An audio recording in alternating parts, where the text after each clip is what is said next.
Welcome to the chemistry by V Lakshmi ma'am. Myself V Lakshmi. और आज हम discuss करेंगे एनसीईआरटी बुक से सॉलिड स्टेट जो चैप्टर की सेकंड क्लास है ये है ना। इसमें हम है ना जो मॉलिक्यूलर सॉलिड्स है उनको है ना क्लासीफाई करेंगे, मतलब जो क्रिस्टलाइन सॉलिड है उसका क्लासिफिकेशन को देखेंगे। ठीक है, इससे पहले वाली क्लास में हमने अमोर्फस क्रिस्टलाइन सॉलिड में डिफरेंस वगैरह देख लिया।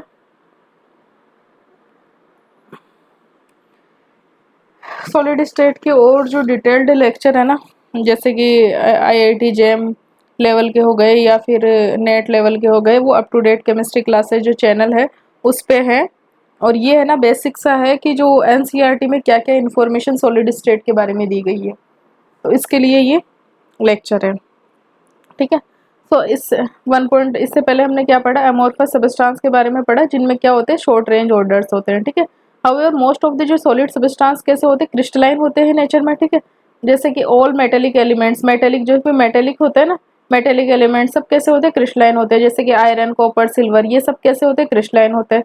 नॉन मेटेलिक में जैसे कि P4 हो गया, एसेट हो गया, फॉस्फोरस, सल्फर, आयोडीन, ये सब कैसे होते हैं, क्रिस्टलाइन होते हैं। कंपाउंड्स जैसे कि NaCl, सोडियम क्लोराइड हो गया, जिंक सल्फाइड हो गया, ZnS, नेफ्थलीन हो गया, ये सब कैसे होते हैं, क्रिस्टलाइन होते हैं, है ना, क्रिस्टलाइन सॉलिड्स होते हैं। क्रिस्टलाइन सॉलिड्स क्या होते हैं, can be classified in various categories में इन्हें क्लासीफाई किया जा सकता है। वो भी है ना अपने डिफरेंट डिफरेंट पर्पज के अकॉर्डिंग, जैसा भी हमें जो क्लासिफिकेशन का बेसिस होता है ना वो अलग अलग ले सकते हैं। यहाँ पे हम जो क्लासिफिकेशन का बेसिस ले रहे हैं ना, जो पार्टिकल्स होते हैं, कंस्टिट्यूएंट पार्टिकल होते हैं, जिनसे कि है ना, मतलब जैसे मॉलिक्यूल्स हो गए, उनके बीच में लगने वाला है ना, मॉलिक्यूल्स के बीच में लगने वाला जो फोर्स है, इंटरमोलिकुलर फोर्स है ना, उसके बेसिस पे है ना हम यहाँ पे क्लासिफाई कर रहे हैं। तो पहले अगर वांडरवाल फोर्सेस एक्ट कर रहा है मॉलिक्यूल्स के बीच में, या फिर आयनिक बॉन्ड है, कोवलेंट बॉन्ड है, या फिर मेटेलिक बॉन्ड है, इन सब बेसिस के आधार पे हम है ना जो क्रिस्टलाइन सॉलिड है उन्हें चार भागों में बांट रहे हैं। कौन कौन से, मॉलिक्यूलर सॉलिड, आयनिक सॉलिड, मेटेलिक सॉलिड और कोवलेंट सॉलिड। ठीक है, चार कैटेगरीज में बांटा। किस आधार पे बांटा है क्रिस्टलाइन सॉलिड्स को, उनके बीच में जो इंटरमोलिकुलर फोर्सेस एक्ट कर रहे हैं उनके बेसिस पे। मॉलिक्यूलर सॉलिड्स में क्या होता है, मॉलिक्यूल्स होते हैं ना, कंस्टिट्यूएंट पार्टिकल होते हैं। ठीक है, of the molecular solid, these है ना आर सब divided into the following category. कौन कौन सी है, एक तो नॉन पोलर मॉलिक्यूलर सॉलिड हो जाएगा, पोलर मॉलिक्यूलर सॉलिड हो जाएगा, और तीसरा हो जाएगा हाइड्रोजन बॉन्डेड मॉलिक्यूलर सॉलिड हो जाएगा। ठीक है, तो सबसे पहले हम देखते हैं नॉन पोलर मॉलिक्यूलर सॉलिड्स। यहाँ पे देखो, they comprise either atoms, for example है ना, या तो एटम्स होते हैं। ठीक है, जैसे कि आर्गन हो गया, हीलियम हो गया, है ना, और मॉलिक्यूल्स होते हैं जिनके बीच में है ना नॉन पोलर कोवलेंट बॉन्ड रहता है ना, जैसे कि HH हो गया, है ना, Cl2 हो गया। तो इसमें है ना दो H2Cl2I2, ये सब कैसे है, नॉन पोलर कोवलेंट सॉलिड्स है। ठीक है, तो द एटम्स है ना, या तो है ना ये ऑर्गन और हीलियम टाइप के जो एटम्स होंगे, और या फिर है ना जो नॉन पोलर कोवलेंट जिनमें बॉन्ड रहेगा। देखो कोवलेंट बॉन्ड क्या होता है, जैसे एक एक इलेक्ट्रॉन की शेयरिंग से बनने वाला जो बॉन्ड होता है वो कोवलेंट बॉन्ड होता है। जैसे कि दो है, एक ए है और एक बी है ना, दो एटम है, ये एक एक एटम अपना एक इलेक्ट्रॉन ये देगा और बी एटम अपना एक इलेक्ट्रॉन देगा, इनके बीच में ये बॉन्ड बन जाएगा, है ना। तो ये कैसा होएगा, शेयरिंग से बन रहा है, एक इलेक्ट्रॉन ये ए दे रहा है, एक इलेक्ट्रॉन बी दे रहा है, तो ये जो बॉन्ड कैसा हो जाएगा, ये हो जाएगा कोवलेंट बॉन्ड हो जाएगा, शेयरिंग से बनने वाला जो बॉन्ड है। ठीक है, अब अगर है ना ए और बी की अगर इलेक्ट्रॉन नेगेटिविटी बराबर हो, है ना, ए और बी की इलेक्ट्रॉन नेगेटिविटी क्या हो, बराबर हो, तो ये जो बॉन्ड पेयर का जो इलेक्ट्रॉन है ना, ये इनमें जो बचा ये बीचों बीच रहेगा, इनके ना दोनों के बीच में रहेगा। लेकिन अगर मान लो कि, तो ये कैसा, ये बॉन्ड कैसा हो जाएगा, ये नॉन पोलर हो जाएगा, क्योंकि है ना किसी भी एटम पे ना तो पॉजिटिव चार्ज आ पा रहा है ना ही नेगेटिव चार्ज आ पा रहा है, तो ये कैसा हो जाएगा, नॉन पोलर कोवलेंट बॉन्ड हो जाएगा। कैसा हो जाएगा, नॉन पोलर कोवलेंट बॉन्ड हो जाएगा। ठीक है, लेकिन अगर यहीं पे अगर एक के, जैसे सपोज करो एक की इलेक्ट्रॉन नेगेटिविटी बी से ज्यादा हो जाती है, तो ये जो बॉन्ड पेयर है ना, इसका जो इलेक्ट्रॉन है ना बीचों बीच ना रह के, जिसकी इलेक्ट्रॉन नेगेटिविटी का ऑर्डर है, ये एक की तरफ ज्यादा आ जाएगा। ठीक है, तो इस ए पे क्या रहेगा, नेगेटिव चार्ज आएगा, और बी पे क्या रहेगा, पॉजिटिव चार्ज आ जाएगा। तो यहाँ पे देखो पॉजिटिव और नेगेटिव चार्ज जनरेट हो गया। तो ये कैसा कोवलेंट बॉन्ड है, कोवलेंट तो है क्योंकि दोनों की शेयरिंग से बन रहा है, एक इलेक्ट्रॉन ए दे रहा है, एक इलेक्ट्रॉन बी दे रहा है, लेकिन एक ही इलेक्ट्रॉन नेगेटिविटी से ज्यादा होने के कारण ये जो इलेक्ट्रॉन पेयर है ना, इन दोनों एटम्स के बीचों बीच ना रह के एक ही तरफ ज्यादा खिंचे हुए रहेंगे। तो ये बॉन्ड कैसा हो जाएगा, पोलर कोवलेंट बॉन्ड हो जाएगा। ठीक है, अब यहाँ पे देखो अगर हमारे पास है ना नॉन पोलर है ना, तो ये कैसा बॉन्ड रहेगा, नॉन पोलर बॉन्ड रहेगा। ठीक है, ये ए और ये जैसे हाइड्रोजन, और नॉन पोलरिटी वाली कंडीशन कैसे रहेगी, दो एटम है जैसे कि ना हाइड्रोजन और हाइड्रोजन है, ये आपस में कोवलेंट बॉन्ड से जुड़ रहा है, तो ये कैसा बॉन्ड रहेगा, नॉन पोलर रहेगा। क्लोरीन और क्लोरीन के बीच में बॉन्ड है, कोवलेंट बॉन्ड है, तो वो कैसा रहेगा, नॉन पोलर रहेगा, क्योंकि दोनों की इलेक्ट्रॉन नेगेटिविटी सेम है। तो बॉन्डेड एटम्स की तो ये जो इलेक्ट्रॉन पेयर रहेगा ये बीचों बीच रहेगा। ठीक है, तो ये सब कैसे हो गए, नॉन पोलर हो गए। इनमें कैसा बॉन्ड हो गया, नॉन पोलर कोवलेंट बॉन्ड है।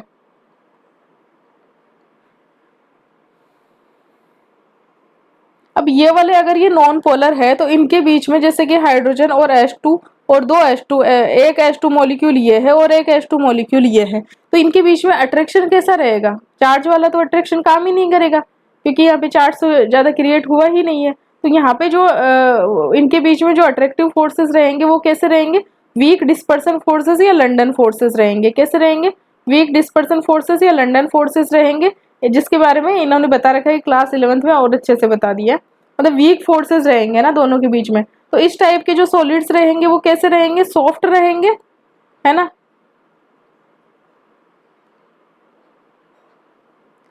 मतलब सॉफ्ट मतलब मुलायम से रहेंगे एक तरीके से ना, मतलब बिल्कुल हार्ड जैसे नहीं रहेंगे। ठीक है, सॉफ्ट रहेंगे और नॉन कंडक्टर रहेंगे इलेक्ट्रिसिटी के। कैसे रहेंगे, नॉन कंडक्टर,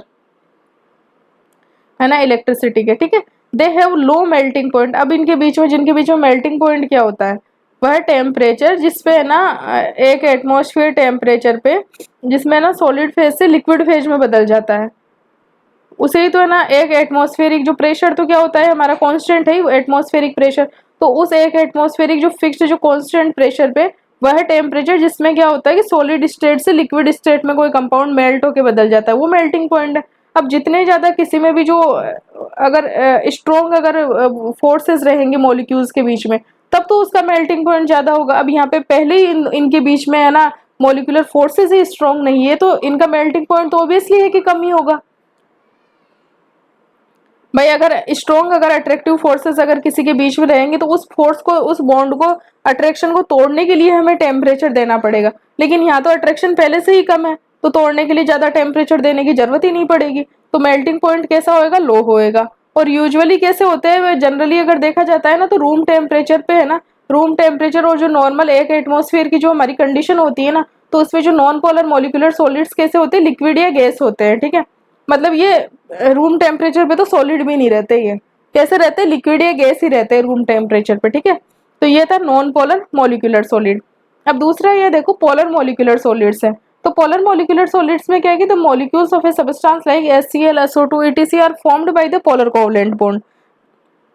जैसे कि अगर HCl का एग्जांपल लेते हैं, जैसे SO2 का एग्जांपल लेते हैं, है ना, ये SO2 है। ठीक है, तो यहाँ पे ना ऑक्सीजन की इलेक्ट्रोनेगेटिविटी ज्यादा है तो इस पे तो पॉजिटिव चार्ज आ जाएगा, और सल्फर पे कैसा आ जाएगा, ऑक्सीजन पे तो नेगेटिव चार्ज आ जाएगा, सल्फर पे कैसा आ जाएगा, पॉजिटिव चार्ज आ जाएगा। ठीक है, तो यहाँ पे क्या होएगा कि पॉजिटिव और नेगेटिव चार्ज जनरेट हो गया। मतलब ये जो बॉन्ड था बना तो ये शेयरिंग से है आपस में, है ना,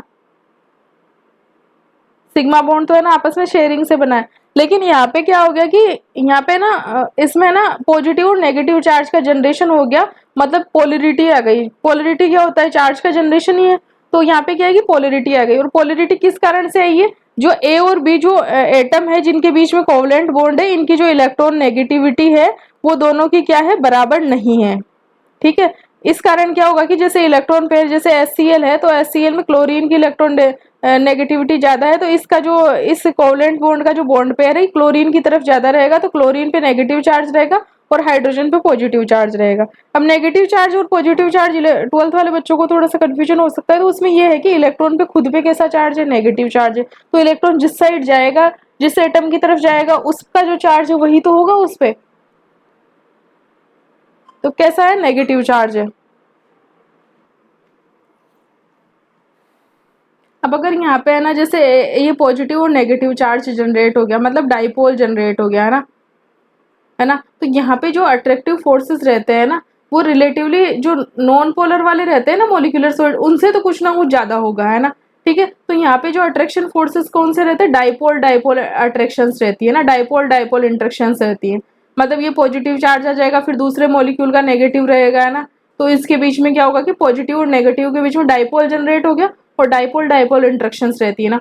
ये भी कैसे रहते हैं, सॉफ्ट रहते हैं और नॉन कंडक्टर रहते हैं इलेक्ट्रिसिटी के, और इनका मेल्टिंग पॉइंट होता है ना, जो नॉन पोलर थे ना उनसे कुछ ना कुछ ज्यादा होता है, क्योंकि यहाँ पे जो अट्रैक्टिव फोर्सेस है वो थोड़ी सी ज्यादा स्ट्रॉन्ग है than those of the non polar molecular solid. Yet most of, फिर भी क्या है कि ये जो पोलर मॉलिक्यूलर सॉलिड है, लेकिन फिर भी इनके अट्रैक्टिव फोर्सेस इतने ज्यादा नहीं है कि ये रूम टेम्परेचर पे सॉलिड, या फिर है ना रूम टेम्परेचर और जो एक एटमॉस्फेयर प्रेशर की जो कंडीशन है उसमें ना सॉलिड फेज में रह सके। मोस्टली कैसे रहते हैं, गैस या लिक्विड फेज में ही रहते हैं ये वाले भी, है ना, पोलर मॉलिक्यूलर सॉलिड्स में। फिर भी अगर एग्जाम्पल देखे जाए जो रूम टेम्परेचर पे सॉलिड है, तो सॉलिड SO2 और सॉलिड अमोनिया, ये इसके एग्जाम्पल्स है ना सच सॉलिड्स के। तीसरे काइंड के होते हैं हाइड्रोजन बॉन्डेड मॉलिक्यूलर सॉलिड्स होते हैं।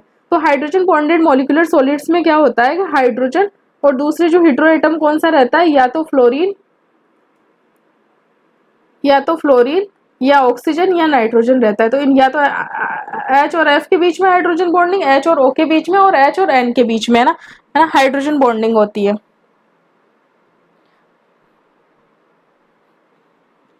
Polar covalent bond between hydrogen, polar covalent bond होता है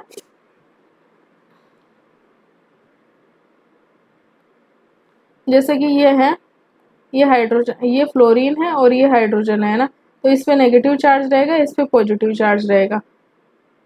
तो जो बॉन्ड तो कैसा रहेगा, यहाँ पे भी पोलरिटी रहेगी बॉन्ड में ना, between hydrogen and fluorine, oxygen और a nitrogen atom. Strong hydrogen bonding binds molecule of a such solids, है ना। स्ट्रॉन्ग जो हाइड्रोजन बॉन्डिंग होती है ना, तो वो क्या करती है कि इस टाइप के ना जो मॉलिक्यूल्स जो रहते हैं उनको, है ना, सॉलिड्स के मॉलिक्यूल को बाइंड करके रखता है ना। अभी जैसे जो पास वाला जो फ्लोरीन होगा उसके उसके हिट्रो जो भी है ना फ्लोरीन हो गया, तो इस है ना इस हाइड्रोजन और उस फ्लोरीन के बीच में ना बॉन्डिंग रहेगी, हाइड्रोजन बॉन्डिंग जिसे बोलते हैं। ठीक है, तो इसके कारण क्या रहेगा कि पूरा मॉलिक्यूल्स होंगे ना, जो भी एक सॉलिड हो गया उसके मॉलिक्यूल्स आपस में ना जुड़े हुए रहेंगे, हाइड्रोजन बॉन्डिंग रहेंगे उनके बीच में, like H2O। They are non conductor, ये भी है ना इलेक्ट्रिसिटी के नॉन कंडक्टर रहते हैं, और है ना generally they have volatile liquids. अब वो पहले वाले कौन कौन से थे, पोलर और नॉन पोलर में आपने देखा होगा, नॉन पोलर और पोलर में वो लगभग है ना गैसियस टाइप में थे, लेकिन ये लिक्विड है, ये या तो वॉलेटाइल लिक्विड है या फिर ये किस टाइप के सॉफ्ट सॉलिड है, मतलब सॉलिड तो है लेकिन इतने ज्यादा कठोर सॉलिड नहीं है, क्योंकि इनके बीच में फोर्सेस है ना इतने ज्यादा स्ट्रॉन्ग नहीं है। रूम टेम्परेचर पे या तो वॉलेटाइल लिक्विड है या सॉफ्ट सॉलिड है एट ए रूम टेम्परेचर और एक में एटमोस्फेयर की जो कंडीशन है हमारी।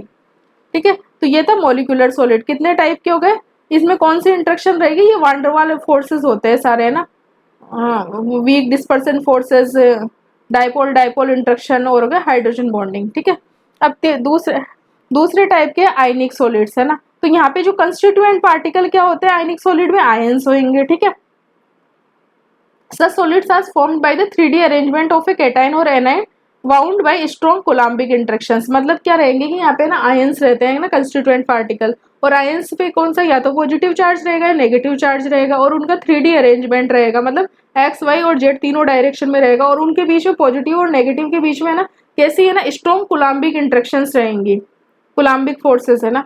दीज सॉलिड्स आर हार्ड होते हैं, ये कैसे होंगे, हार्ड होंगे, क्योंकि यहाँ पे जो इंट्रैक्शंस है ना अट्रैक्शन फोर्सेस है काफी स्ट्रॉन्ग है, और कैसे होंगे, ब्रिटल होंगे नेचर में। They have high melting and A boiling point, यहाँ पे अट्रैक्टिव फोर्सेस काफी अच्छे हैं, इसीलिए इनका मेल्टिंग पॉइंट और बॉइलिंग पॉइंट क्या होगा आयनिक सॉलिड्स का काफी ज्यादा होगा।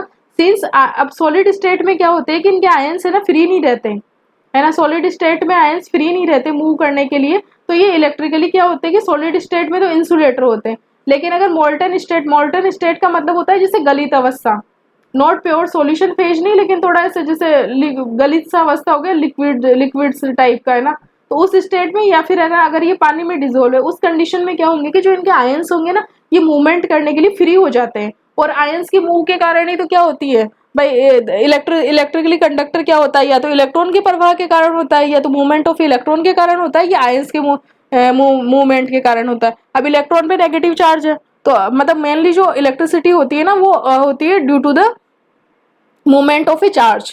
ठीक है, तो यहाँ पे क्या होगा कि आयंस है, आयंस कैसे चार्ज पार्टिकल है, तो चार्ज पार्टिकल सॉलिड स्टेट में तो क्या है कि फ्री नहीं है ना मूवमेंट करने के लिए, लेकिन है ना मोल्टन स्टेट और है ना जो डिजोल्व स्टेट है ना, डिजोल्व इन वाटर, उस स्टेट में क्या होता है आयंस है ना फ्री हो जाते हैं मूवमेंट करने के लिए। तो यहाँ पे है ना ये इलेक्ट्रिसिटी को कंडक्ट करेंगे।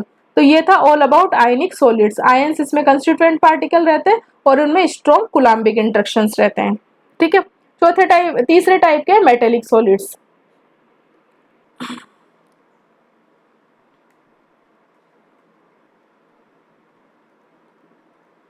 अब तीसरे टाइप के होते हैं मेटेलिक सॉलिड्स, है ना।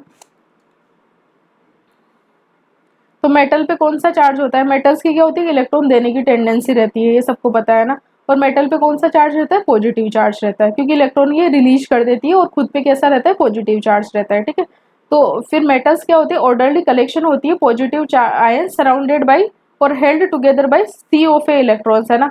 मतलब क्या होता है कि मेटल आयंस रहते हैं, जो मेटल रहेंगे ना वो पॉजिटिव आयंस रहेंगे ना, और वो अपना इलेक्ट्रॉन दे देगी उसमें, है ना, इलेक्ट्रॉन रिलीज कर देगी। तो क्या होगा कि जो एक कह सकते हैं कि ना जो इलेक्ट्रॉन्स का समुद्र रहेगा उसमें है ना मेटल का जो पॉजिटिव मेटल आयन रहेगा।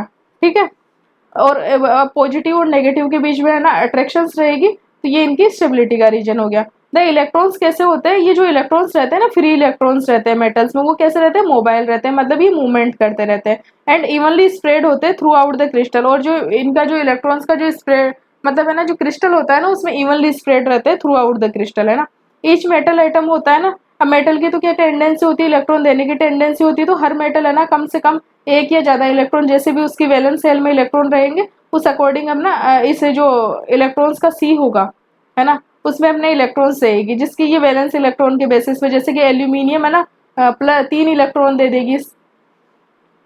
ठीक है,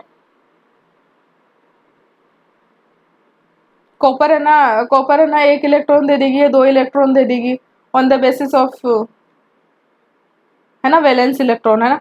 ठीक है, दीज फ्री एंड मोबाइल, और ये जो इलेक्ट्रॉन्स कैसे रहते हैं, फ्री रहते हैं और मोबाइल रहते हैं, है ना, फ्री और मोबाइल रहते हैं, मतलब ये फ्री भी रहते हैं और ये है ना गति करते हुए रहते हैं। ठीक है, और यही क्या रेस्पॉन्सिबल होते हैं high electric and thermal conductivity of a metal, जो मेटल्स होती है ना उसकी थर्मल और जो इलेक्ट्रिकल कंडक्टिविटी होती है उसके लिए रेस्पॉन्सिबल कौन क्या कारण रहते हैं, एक तो फ्री एंड मोबाइल इलेक्ट्रॉन, है ना। फ्री और जो मोबाइल इलेक्ट्रॉन रहते हैं ये दो प्रॉपर्टीज होती है मेटल्स की हाई इलेक्ट्रिक और थर्मल कंडक्टिविटी के लिए। When an electric field apply किया जाता है तो जो इलेक्ट्रॉन होते हैं ना, ये जो नेटवर्क होता है पॉजिटिव आयंस का, जो मेटल आयंस होते हैं ना उनसे होते हुए गुजरता है, जो भी है ना फील्ड लगाया गया है उसकी तरफ, है ना। Similarly when heat is supplied, when an electric field is applied these electrons flow through the network of the positive ions।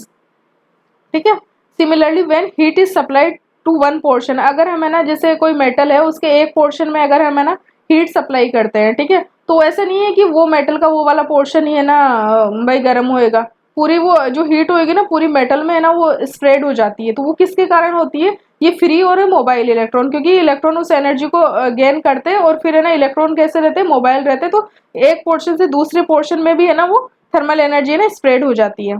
Similarly when heat is supplied to one portion of a metal the thermal energy is uniformly spread throughout by free electrons, है ना। Free electrons के कारण जो thermal energy होती है वो evenly spread हो जाती है throughout the crystal. Another important characteristic of a metal is the lustre and a colour in certain cases. ठीक है, this is also due to the presence of a free electrons के कारण होती है।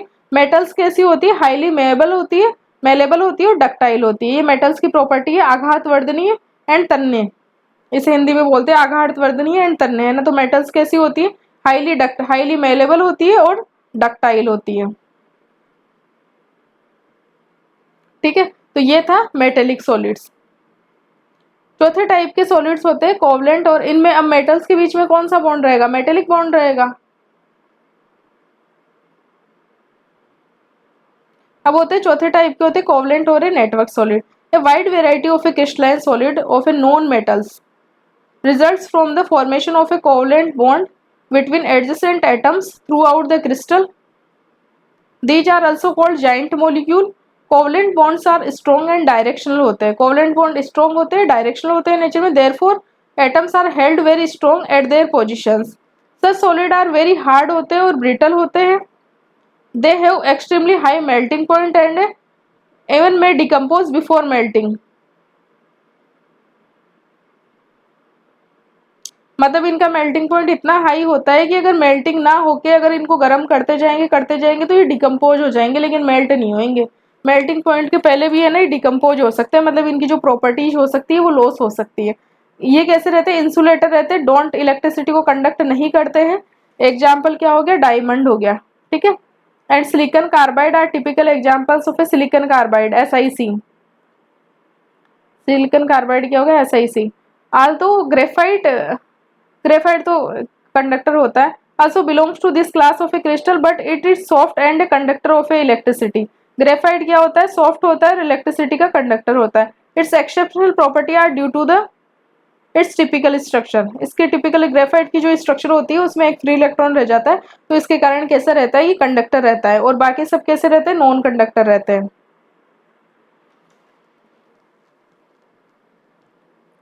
अभी यहाँ पे ना पर्टिकुलरली बता रखा है कि ना जो कोवलेंट और जो नेटवर्क सॉलिड्स रहते हैं ना, जो नॉन मेटल्स रहती है, तो उनके बीच में जो नॉन मेटल्स रहते हैं उनके बीच में जो कोवलेंट बॉन्ड से जो सॉलिड्स बनते हैं वो कैसे कहलाते हैं, कोवलेंट और नेटवर्क सॉलिड कहलाते हैं। और ये कैसे होते हैं, जाइंट मॉलिक्यूल होते हैं, मतलब काफ़ी बड़े मॉलिक्यूल होते हैं। जाइंट का मतलब होता है महाकाय, बड़ा, है ना, ठीक है। और ये है ना कोवलेंट बॉन्ड से हेल्ड रहते हैं। कोवलेंट बॉन्ड कैसे रहते हैं, डायरेक्शनल रहता है नेचर में, ठीक है। और इसी कारण क्या होता है, कोवलेंट बॉन्ड स्ट्रॉन्ग, सबसे ज़्यादा सिग्मा बॉन्ड स्ट्रॉन्ग रहता है। कोवलेंट बॉन्ड मतलब सिग्मा बॉन्ड हो गया। इसीलिए क्या होता है, ये ना स्ट्रॉन्ग होते हैं, अपनी जो पोजीशन होती है ना उस पर ये जो बॉन्ड्स रहते हैं ना काफ़ी स्ट्रॉन्ग रहते हैं। और ये कैसे होते हैं, हार्ड होते हैं, ब्रिटल होते हैं ना। इनका मेल्टिंग पॉइंट बहुत ही ज़्यादा हाई होता है, इवन है ना ये मेल्टिंग पॉइंट से पहले ही ना डिकम्पोज हो जाएंगे, मतलब पूरा कंपाउंड होगा वो ब्रेक हो जाएगा, ठीक है, लेकिन मेल्टिंग पॉइंट मेल्ट नहीं हो पाएगा, ठीक है। मेल्टिंग पॉइंट इतना हाई रहता है कि मेल्टिंग पॉइंट से पहले ही डिकम्पोज भी हो सकते हैं। ये इंसुलेटर रहते हैं, ठीक है, जैसे एग्जांपल डायमंड हो गया, सिलिकॉन कार्बाइड, ये दोनों तो क्या है, इंसुलेटर है। इसमें कोवलेंट और जो नेटवर्क सॉलिड है, इसमें ग्रेफाइट एक ऐसा एग्जाम्पल है जो कि कैसा है, सॉफ्ट है, और ये कंडक्टर है इलेक्ट्रिसिटी का, क्योंकि इसकी स्ट्रक्चर के कारण। अब देखो ये है ना ग्रेफाइट की स्ट्रक्चर है, देखो ये कार्बन एटम है, ये देखो अगर ये वाला कार्बन एटम है ना, तो देखो एक, दो, और ये तीन तीन कार्बन एटम से जुड़ा हुआ है। कार्बन का इलेक्ट्रॉनिक कॉन्फ़िगरेशन क्या होता है, 1s2 2s2 2p2। Valence shell में कितने इलेक्ट्रॉन है, 4 इलेक्ट्रॉन है, लेकिन ये कितने बॉन्ड बना रहा है, एक कोवलेंट, दो कोवलेंट और तीन कोवलेंट बॉन्ड ही बना रहा है।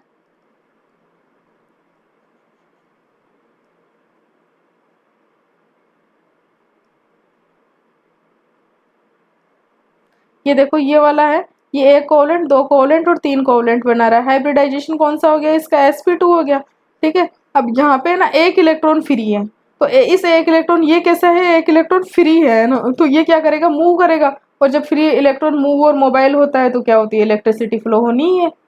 और इसकी जो है ना लेयर स्ट्रक्चर रहती है, और ये जो लेयर देखो, एक ये लेयर हो गई, फिर ये दूसरी लेयर हो गई, ये तीसरी लेयर हो गई, ये लेयर्स के रूप में रहता है। तो इसी कारण क्या होता है कि एज ए गुड लुब्रिकेंट भी होता है ग्रेफाइट, ठीक है। और ये है नेट डायमंड की स्ट्रक्चर है। अब डायमंड में देखो ये कार्बन है, ये एक, दो और तीन, और ये चार, चार कोवलेंट बॉन्ड बना रहा है। तो इसके पास तो क्या फ्री इलेक्ट्रॉन है, डायमंड के पास फ्री इलेक्ट्रॉन है ही नहीं, तो ये कैसा होएगा, इंसुलेटर ही होएगा भाई, फ्री इलेक्ट्रॉन ही नहीं है तो कैसा होएगा, इंसुलेटर होएगा ऑटोमेटिक, है ना। और ये जो डिस्टेंस बॉन्ड, जो कार्बन कार्बन जो बॉन्ड लेंथ बता रखी है 154 पिकोमीटर बता रखी है। और इसमें जो कार्बन का जो हाइब्रिडाइजेशन होता है वो कैसा होता है, sp3 हाइब्रिडाइजेशन होता है। इट्स अगर है ना ग्रेफाइट की यहाँ पे स्ट्रक्चर बता रखी है, carbon atoms are arranged in different layers, है ना, ये डिफरेंट लेयर्स होती है। एंड ईच एटम इज क्या होता है, covalently bonded to 3 atom of its neighbouring atoms in the same layer, है ना। जो हर का एटम क्या होता है, तीन है ना अदर एटम से जुड़ा हुआ होता है सेम लेयर में, ठीक है। द फोर्थ वैलेंस इलेक्ट्रॉन क्या रहता है कि is present in between different layers. जो फोर्थ इलेक्ट्रॉन रहता है ना इन लेयर्स के बीच में प्रेजेंट रहता है, और वो कैसा रहता है, फ्री टू मूव रहता है ना, मूव करने के लिए फ्री रहता है, लेयर्स के बीच में प्रेजेंट रहता है। द फ्री इलेक्ट्रॉन्स में ग्रेफाइट क्या होता है कि गुड कंडक्टर बनाते हैं और of electricity different layers can slide. अब ये जो लेयर्स है ना ये एक दूसरे पे स्लाइड कर सकती है, ठीक है।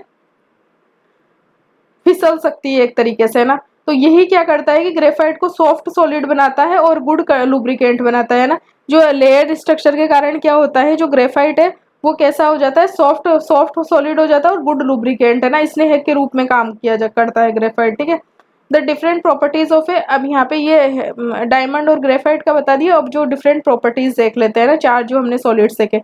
देखो मॉलिक्यूलर सॉलिड्स में अगर कोवलेंट बॉन्ड है, नॉन पोलर है, कोवलेंट बॉन्ड पोलर है, या फिर हाइड्रोजन बॉन्डेड अगर है ना, ऐसे कोई एटम्स है जिनके बीच में हाइड्रोजन बॉन्डिंग हो सकती है। कंस्टिट्यूएंट पार्टिकल क्या होता है, इनका मॉलिक्यूल होता है। इनके बीच में नॉन पोलर में कौन से अट्रैक्टिव फोर्सेस रहते हैं, सबसे वीक रहते हैं डिस्पर्सन और लंडन फोर्सेस रहते हैं। आर्गन एग्जांपल हो गया, आर्गन हो गया, होमो एटॉमिक एटम्स हो गए है ना, होमोडाइएटोमिक। CCl4 हो गया, CO2 हो गया, ये भी नॉन पोलर ही है क्योंकि इसके CO2 में क्या होता है, देखो ये CO2 होता है ना, तो इसका जो इधर इस कार्बन ऑक्सीजन का डाइपोल होता है ना, इस बॉन्ड का, वो है ना इस वाले कार्बन ऑक्सीजन डाइपोल से ना कैंसिल आउट कर दिया जाता है। तो इसका जो म्यू होता है ना 0 होता है। तो ये कैसा है, नॉन पोलर है। ठीक है, ये कैसे होते हैं, सॉफ्ट होते हैं नेचर में क्योंकि अट्रैक्टिव फोर्सेस ही कम है। और इंसुलेटर होते हैं, इलेक्ट्रिसिटी के मेल्टिंग पॉइंट क्या होता है, बहुत कम होता है। दूसरे टाइप के होते हैं पोलर है ना, पोलर में क्या होता है, डाइपोल डाइपोल इंटरेक्शंस होती है, इलेक्ट्रोनेगेटिविटी डिफरेंस रहेगा इनके बीच में, तो है ना डाइपोल जनरेट हो जाएगा ना, पॉजिटिव नेगेटिव चार्ज। ये भी कैसे रहेंगे, सॉफ्ट रहेंगे, इंसुलेटर रहेंगे है ना। और इनका मेल्टिंग पॉइंट है ना नॉन पोलर वालों से तो कुछ ज्यादा रहेगा लेकिन फिर भी लो ही रहेगा, इनका वेरी लो है तो इनका लो मान लो। तीसरे टाइप के होते हैं हाइड्रोजन बॉन्डिंग, ऐसे होता है जैसे कि एच और एच के साथ में ना फ्लोरीन, ऑक्सीजन और ये नाइट्रोजन, ऐसे कुछ एटम्स रहते हैं ना सिस्टम में, जैसे कि ये HF हो गया, तो ये HF टाइप का हो गया, OH हो गया, NH हो गया है ना।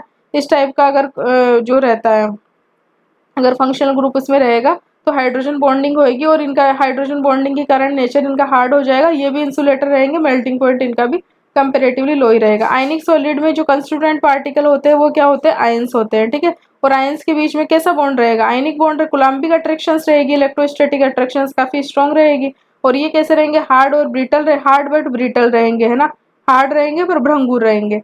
ये इंसुलेटर रहेंगे सॉलिड स्टेट में, तो ये इंसुलेटर रहेंगे, लेकिन है ना मोल्टन स्टेट और जो एक्वस स्टेट में ये कैसे हो जाएंगे, कंडक्टर होंगे। और इनका तो हाई मेल्टिंग पॉइंट रहेगा। एग्जाम्पल कौन कौन से हैं आयनिक सॉलिड्स के, NaCl, MgO, ZnS, calcium fluoride, इन्हीं की हम है ना स्टडी करते हैं मोस्टली आयनिक सॉलिड्स की, जो क्रिस्टल सिस्टम में देखते हैं। नेक्स्ट है मेटेलिक सॉलिड। मेटेलिक सॉलिड्स में क्या है, मेटेलिक बॉन्डिंग रहेगी और इसमें क्या होगा, मेटल का जो मेटल के क्या रहती है, इलेक्ट्रो मतलब पॉजिटिव रहने की टेंडेंसी रहती है, इलेक्ट्रॉन त्याग देगी है ना, अपने इलेक्ट्रॉन दे देगी। तो इलेक्ट्रॉन के बहुत सारी जो मेटल होगी ना, मेटल एटम्स होंगे, वो इलेक्ट्रॉन एक एक इलेक्ट्रॉन देगी, तो एक इलेक्ट्रॉन का समुद्र बन जाएगा। और उसमें जो मेटल का जो पॉजिटिव आयन है ना, वो ऐसे रहेगा कि उस इलेक्ट्रॉन के सी में है। तो पॉजिटिव आयन इन्हें CO फिर डिलोकलाइज्ड इलेक्ट्रॉन है ना, पॉजिटिव आयन रहेगा जो एक डिलोकलाइज्ड जो इलेक्ट्रॉन रहेगा, जो फ्री मूव करने के लिए फ्री रहेगा और मोबाइल रहेगा, उसके सी में ऐसे रहेगा। ठीक है, ये कैसी होगी, हार्ड होगी है ना, बट है ना मेलेबल एंड डक्टाइल होगी, आघातवर्धनीय और तन्य। कंडक्टर है ना, ये कंडक्टर रहेगी, सॉलिड स्टेट में भी कंडक्टर रहेगी और मोल्टन स्टेट में भी कंडक्टर रहेगी। और इनका मेल्टिंग पॉइंट क्या होगा, फेयरली हाई होगा। एग्जाम्पल कौन कौन से, आयरन, कॉपर, Ag, Mg, ये सब क्या है, मेटेलिक सॉलिड्स है। नेक्स्ट है कोवलेंट और नेटवर्क सॉलिड। इनमें क्या रहेगी, कोवलेंट बॉन्डिंग रहेगी, एटम्स रहेंगे और ये कैसे रहेंगे, हार्ड रहेंगे, इंसुलेटर रहेंगे और इनका मेल्टिंग पॉइंट बहुत ज्यादा ही होता है, इतना कि है ना मेल्टिंग पॉइंट से पहले है ना ये डिकम्पोज भी हो जाते हैं कई बार। ठीक है, अब इसका एग्जाम्पल हो गया सिलिकॉन ऑक्साइड, हो गया क्वार्ट्ज। ठीक है, सिलिका हो गया, सिलिकॉन कार्बाइड हो गया, डायमंड हो गया, ये सब है ना इनके एग्जाम्पल्स है। सिलिकॉन कार्बाइड, डायमंड है ना, एल्यूमिनियम नाइट्राइट, ये सब कैसे है, ये कोवलेंट और नेटवर्क सॉलिड है। ये सारे है ना, ये हार्ड है, इंसुलेटर है। एल्यूमिनियम नाइट्राइट हो गया, सिलिकॉन कार्बाइड हो गया, डायमंड हो गया, ये सब कैसे इंसुलेटर है और इनका मेल्टिंग पॉइंट बहुत ज़्यादा हाई है और ये हार्ड है। लेकिन अगर ओनली एक एग्जांपल है ग्रेफाइट, जिसमें कार्बन का हाइब्रिडाइजेशन भी sp2 होता है, एक है ना फ्री इलेक्ट्रॉन रहता है, इस कारण क्या होते हैं, सॉफ्ट होते हैं और ये कंडक्टर रहते हैं इलेक्ट्रिसिटी के। ये क्वेश्चन बहुत बार पूछा जाता है स्टेटमेंट्स में। अब होता है classify the following solids in a different categories based on the nature of a intermolecular forces operating between them. Potassium sulphate, K2SO4, tin, metallic, benzene हो जाएगा, urea, NH2CO, NH2, ammonia, water, zinc sulphide, graphite, rubidium, argon, silicon carbide. ठीक है, इनको categorise करना, comment section में बताना कि कौन सी कैटेगरी में होगा। सॉलिड, अब ये क्वेश्चन नंबर 6 है, आप कमेंट सेक्शन में बताना कि इनमें से कौन सा तो है ना मेटेलिक, कौन सा वो मेटेलिक होगा, कौन सा मोलिकुलर होगा, कौन सा कोवलेंट होगा, ठीक है, कौन से आयनिक होगा। नेक्स्ट क्वेश्चन है, solid a is very hard electrically insulator, बहुत हार्ड है और है ना इलेक्ट्रिकली इंसुलेटर है। ठीक है, in solid as well as in a molten state, है ना, मतलब सॉलिड स्टेट में भी और मोल्टन स्टेट में भी कैसा है, इलेक्ट्रिसिटी को फ्लो नहीं कर रहा है, इंसुलेटर ये। Melt eight extremely high temperature, what type of a solid it is, ये कैसा होगा, कोवलेंट और ए नेटवर्क सॉलिड हो गया।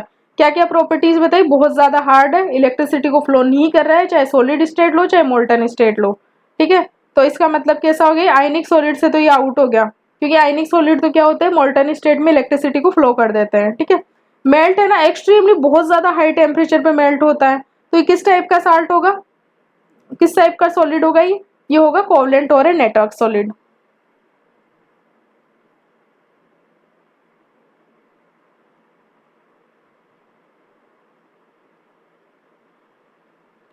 नेक्स्ट क्वेश्चन है, आयनिक solid conduct electricity in a molten state but not in A solid state, क्यों नहीं करते हुए सॉलिड स्टेट में, क्योंकि है ना आयन से ना फ्री नहीं रहते, आयन से ना अट्रैक्शन में ना बंधे हुए रहते हैं काफी ज्यादा,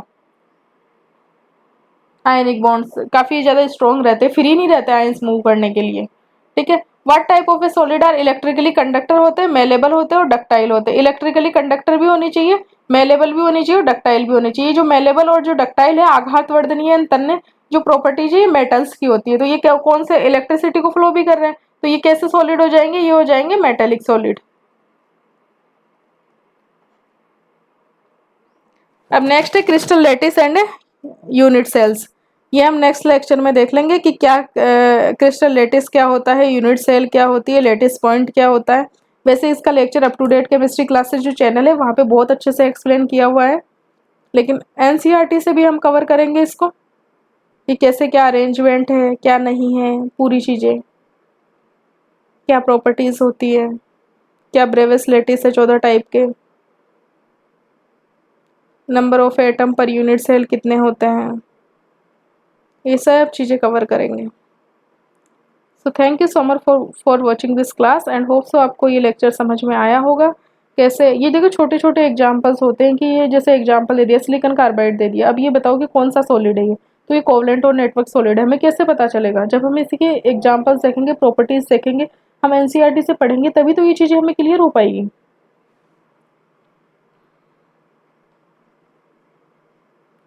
सो thank you so much for watching this class and इसी तरह के अपडेट्स के लिए चैनल पे आप जुड़ सकते हैं।